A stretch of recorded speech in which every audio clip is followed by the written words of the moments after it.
Hi, and welcome back. We're going to continue on now to the third part of the third section of Chapter 8,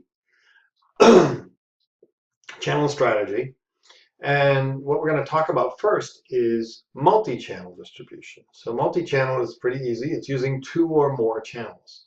So I may decide to sell through retailers and sell direct to consumers at the same time.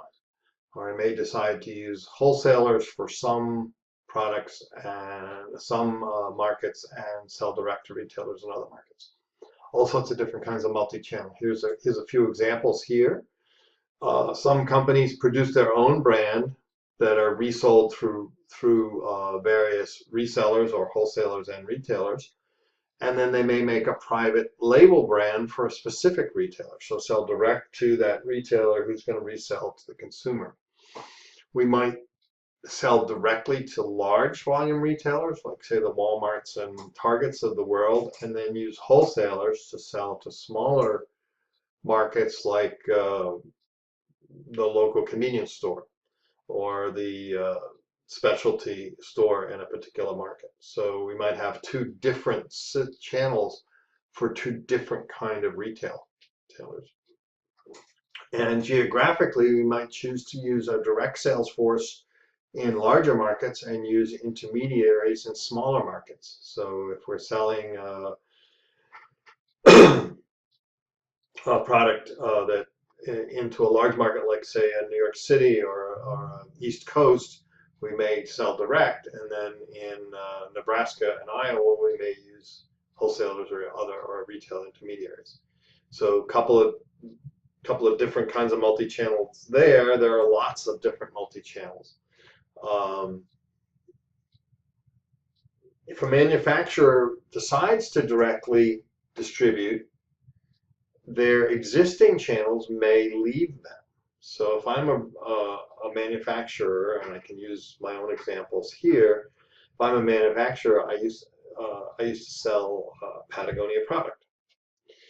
Patagonia was one of the very early multi-channel distribution manufacturers. They jumped on multi-channel distribution way back in the 1980s. So they had a wholesale arm that sold to independent retailers like I was.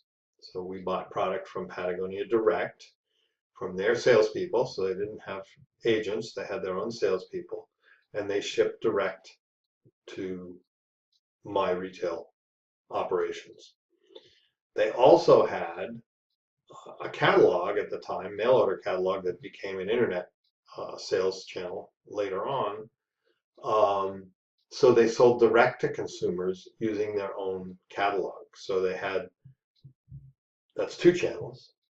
And then late 80s, I think it was, they started opening their own retail stores in large markets, and I was in a large market, so I had a Patagonia owned store that I competed with in my market.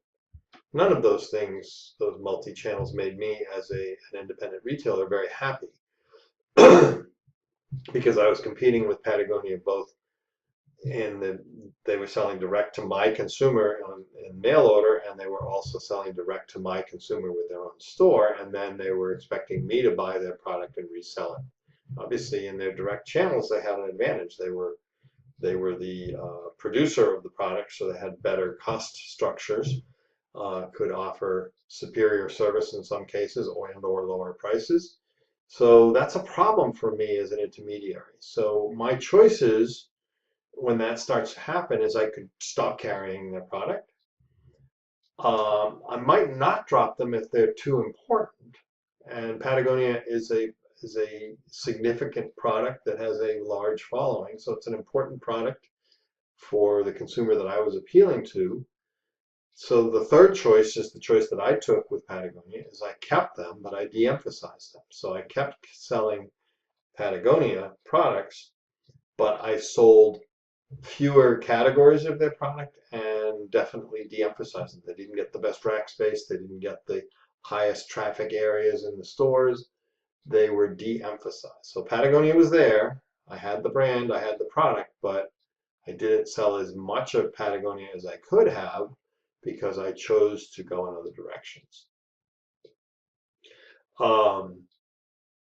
If any retailer or wholesaler accounts for a significant sales volume, if they drop the line, the manufacturer can be hurt. So when a manufacturer decides to go multi-channel, they have to assess the risk of damaging their current channel.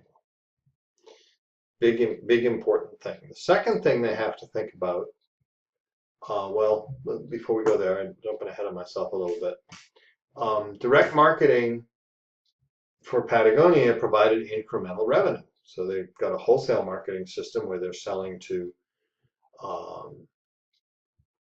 consumers through retailers all over the country, all over the world. But then the direct marketing channel was more revenue. So it's good. And it leveraged the presence of the traditional channel that they already had. So the independent retailer had introduced the consumer to Patagonia. The product was good. So the consumer already knows it, so they can leverage that brand power and use that to sell direct, going around their existing channels.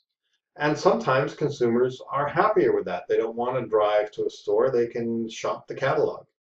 They can buy it initially as direct mail, or they can shop the internet and buy it and have it delivered to the door. More convenient, might satisfy customer requirements better than their existing channels.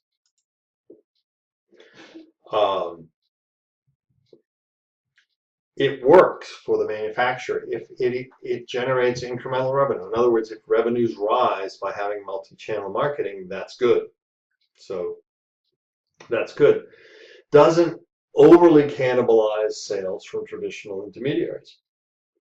So if I add revenue direct, but I lose revenue on the indirect, or the wholesale channel, I've got a real problem. All I've done is increase my costs because I'm still servicing both channels without generating any incremental additional revenue. We saw that discussion in a different area when we did the Pargoderm case. By adding a new container, a new packaging, do we cannibalize the sales of our traditional packaging? Here we're adding a new channel. Do we cannibalize the sales of our existing channel? I might be able to reach segments that I couldn't meet with my traditional channel. So I have retail stores. If I'm Patagonia, I have retail stores all across the nation, but there's all sorts of markets that are underserved. There are no retailers in those markets, but there may be consumers that want to buy the product. So that reaches a new market segment. And the argument that my suppliers, Patagonia included, always made to me was, oh, well, this new store or this direct selling is going to improve your sales of Patagonia product because it's going to reinforce the brand image and it's going to retain and build customer relationships for you, Mr. Retailer, you, Mr. Intermediary. So you should support this new competition. You shouldn't fight it. I never bought that argument, but that argument was made constantly by suppliers who wanted to do multi-channel marketing. So that's the look at why and how people choose to do multi-channel. It's attractive for the manufacturer, but you have to be careful that you're not going to destroy what you've already built, or you have to go in with your eyes wide open that you might destroy what you've already built. Big word here, disintermediation. You can use this the next time you're playing, well, I think it's too many letters to play Scrabble with, but it's a really big word, disintermediation, and what it means is firing. If I have a distribution channel set up where I have, let's say, brokers, wholesalers, and retailers, and I decide to get rid of my outside sales force and bring them in-house, I'm going to disintermediate the brokers. I'm going to get rid of them and hire people that work directly for me as opposed to people who are working as independent channel members. Same thing if I get rid of wholesalers, same thing if I get rid of retailers. So I'm disintermediating. Intermediaries are independent of me.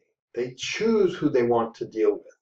Remember that. They're not bound to their manufacturers. They have the ability to change.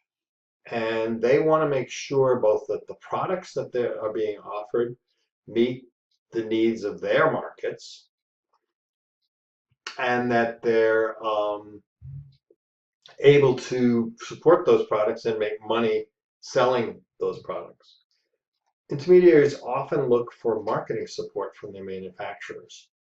Wholesalers want promotional assistance. They want their suppliers to provide them with promotional assistance, as do retailers. Industrial distributors, so product distributors who are selling to business products, industrial products, often want technical assistance. They've got a customer who wants the new crane. They want a factory person, supplier person, to come with their salesperson and present the product to the potential customer. So they've identified a potential customer. Now they want expertise, technical assistance to sell the product. Bunch of people that have gone through MMA end up in this role. They end up as what are called sales engineers. So they work for a company, they know the product inside out, and they are sent out as part of a sales team, usually with a distributor, to call on customers to explain the product technical details to the technical people on the other side of the table. So the salesperson may not have the expert technical knowledge, but the sales engineer does. So industrial distributors often look to their suppliers for that technical assistance, and sometimes look to their suppliers for promotional assistance. Kinds of things that intermediaries care about. They care about getting discounts that allow them to make money. They really care about fill rates. So hopefully all of you logistics students know what a fill rate is. But if I order a bunch of products from somebody, what's the percentage of shipments that happen as opposed to the percentage of back orders that happen?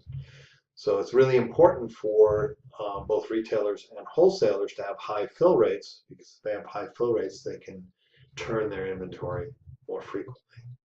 Co-op advertising, very common intermediary requirement. If you think of supermarket flyers that you get in your mail, the junk mail you get every week in your mailbox from supermarkets, those are all co-op advertising. So you see the supermarket, Hannaford's or Shaw's or whoever it might be, sends the flyer out, but the flyer includes lots of brand name products, Heinz or Kraft or whoever it might be, Lay's potato chips, Pepsi Cola, with special offers. Those advertisements are actually paid for by the manufacturers. That's called co-op advertising. So that advertising is from the manufacturer. In that case, it's in a retail flyer. You see co-op advertising all the time on television as well. You see car dealers advertising Chevrolets, local car dealers. Most of that is paid for by the manufacturer, by Chevrolet or whoever the manufacturer might be. Really important to intermediaries to have co-op advertising. In fact, for grocery stores, those flyers are actually a profit center. They actually collect more money from the suppliers than it costs them to print and distribute those things every week. So they make money on their advertising as opposed to spending money. Lead time requirements. Can I order and get stuff right away, or do I have to order it a month ahead of time, 3 months ahead of time, 6 months ahead of time? Very important. The shorter the lead time, the more attractive a product is. Exclusivity can be very important to certain kinds of intermediaries. So I'm the only distributor for a particular product in New England. That means that I have exclusivity in New England. I'm the only retailer for a certain product in Boston, then I have exclusivity in Boston. That allows me to promote the product heavily. It allows me to maintain my profit margins because I don't have other people underselling me. So that's an important piece for intermediary success. Intermediaries like to be exclusive. And then high profit margins obviously kind of ties into the trade discount one, the first one and the last one. I want to have high profit margins in order to make the product work for me.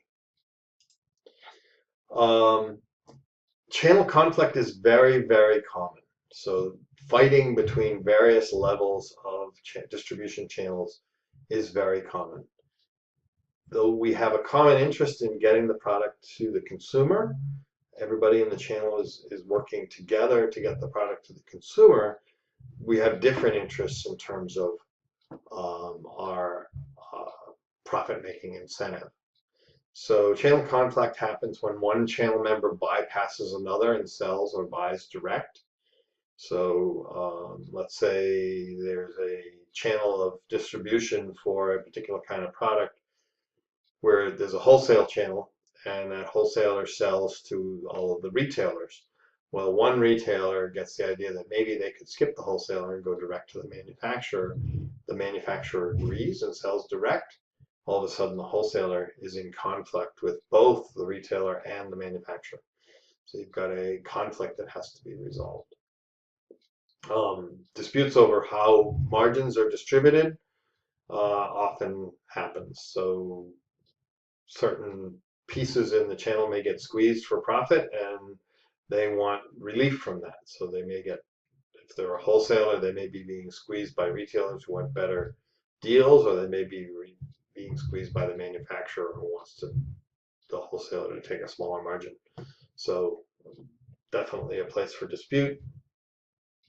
Manufacturers often believe that wholesalers or retailers are not giving adequate attention to their products. So they're selling 5 different brands of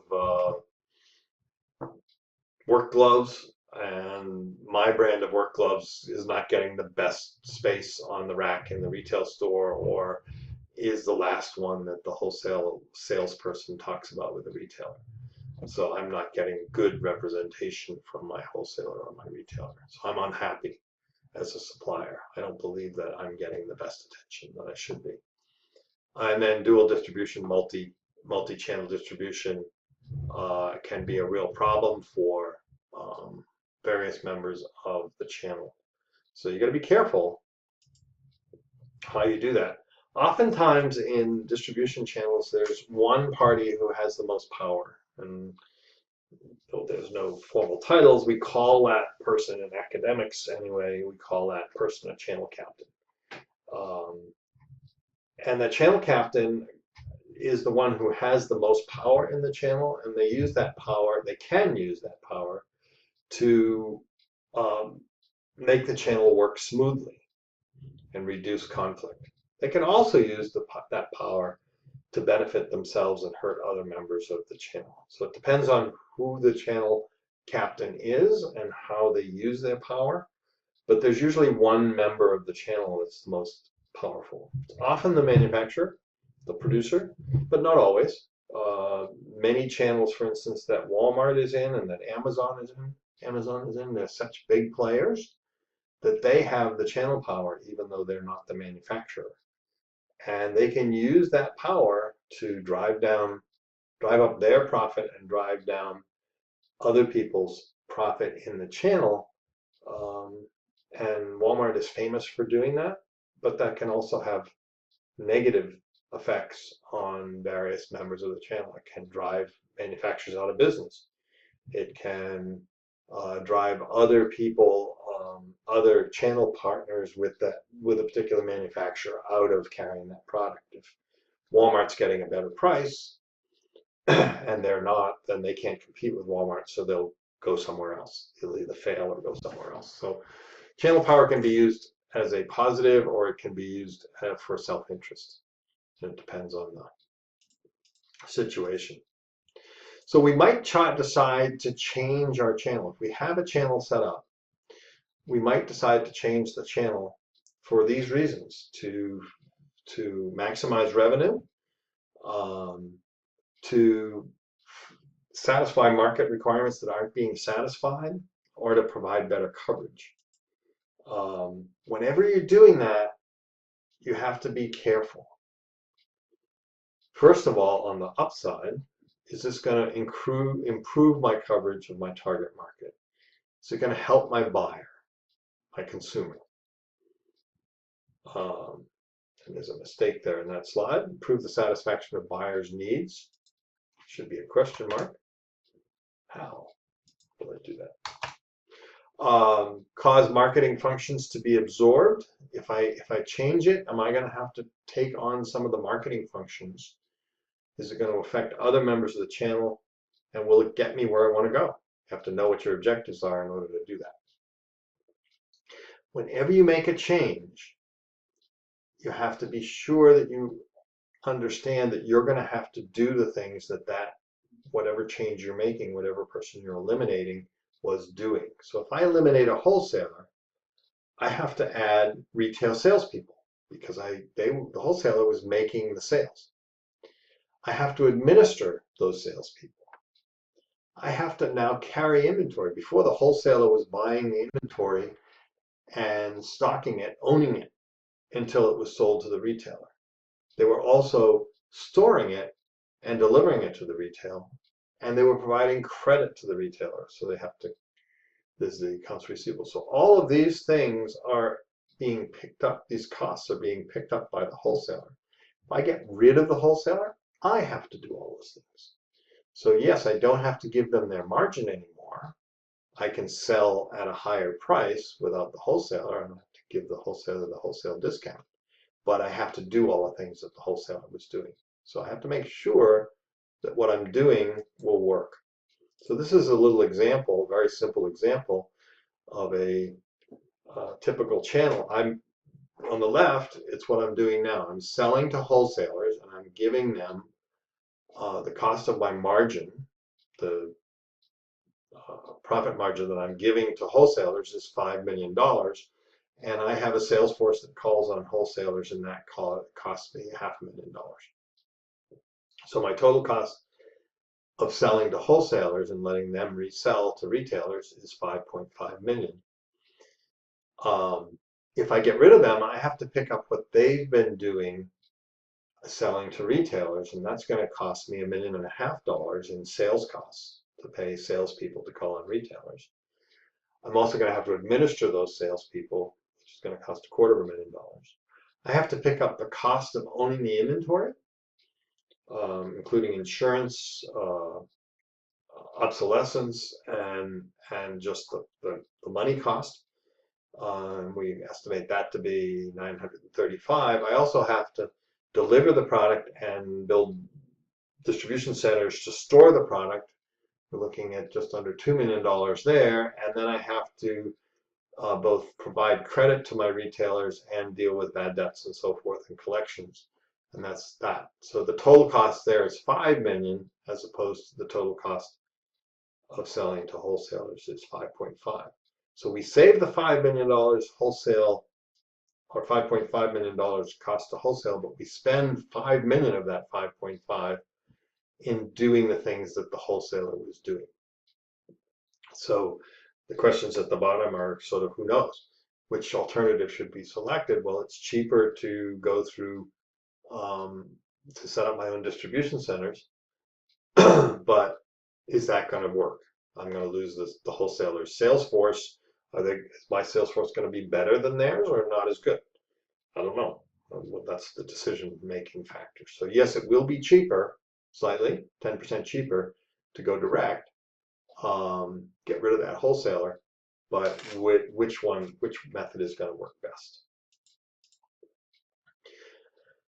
And then finally, to wrap up the chapter, let's talk a little bit about logistics.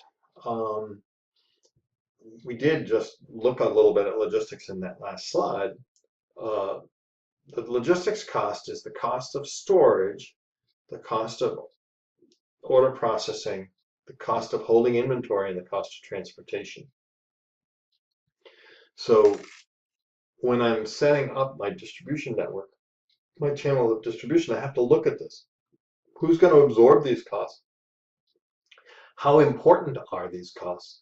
And this depends on the product. If I'm selling a very high value product that can fit in an envelope, then my transportation costs are pretty small.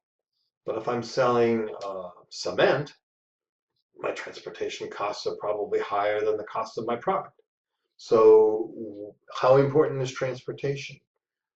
How important is it to be able to process and fulfill orders quickly? Is that a big factor in my market or a small factor in my market? Is it hard to store my products or not? How much inventory do I have to hold in order to be um, to deal with distribution? So logistics decisions are a big part of how I set up my distribution network, my channels of distribution. When you're preparing a marketing plan, you usually don't put a lot of logistics strategy in a marketing plan, but you should have a general outline of your logistics strategy. You should have a good explanation of what the costs of that strategy are and how they affect your delivery of product, and a good indication of how that is going to support other marketing decisions. So logistics is a big part of this whole channel discussion. How do we fit logistics in, and how important is logistics to our entire channel or place decision? Okay, that wraps up chapter 8. There's a short questions after that for this week. That's it. There's no special assignments for this week. Good luck with this, and I'll talk to you next week.